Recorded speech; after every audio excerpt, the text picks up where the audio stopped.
Hi అండి.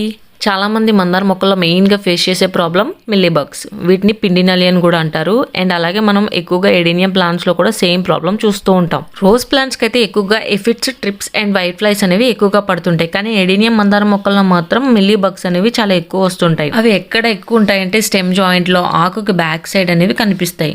నేను ఏమి యూస్ చేస్తున్నానని ఈ వీడియో ఎండింగ్ వరకు చూడండి, లాస్ట్లో చెప్తాను. నేను ఏదైతే ఈ వీడియోలో చూపిస్తున్నానో అది 1 గ్రామ్ 1 లీటర్లు మిక్స్ చేసి బాగా ప్లాంట్స్ అన్నిటికి ఫుల్గా స్ప్రే చేయండి. ఈ స్ప్రే మార్నింగ్ అండ్ ఈవినింగ్ టైంలో మాత్రమే స్ప్రే చేయాలి. ఎండ ఉన్నప్పుడు స్ప్రే చేశారంటే ఆకు అనేది మాడిపోతుంది. ఇలా మొక్కలకి పెస్ట్ ఉండడం వల్ల ప్లాంట్లో ఉన్న రసం మొత్తం పీల్చేసి దానివల్ల ఆకు అనేది ముడత పడిపోయి ఎల్లోయిష్గా అయిపోతుంది. అప్పుడు బడ్ డ్రాప్ అవుతుంది, ఫ్లవరింగ్ అనేది కూడా తక్కువ అయిపోతుంది. పెస్ట్ వచ్చే కంట్రోల్ చేసుకోవడం కన్నా రాకముందే కంట్రోల్ చేసుకుంటే బెటర్. ఇలా 15 డేస్కి ఒకసారి స్ప్రే చేసుకుంటే ప్లాంట్ అనేది హెల్దీగా ఉంటుంది. నేను యూజ్ చేసింది ఇదేనండి. ఇదైతే నేను నర్సరీలో తీసుకున్నాను.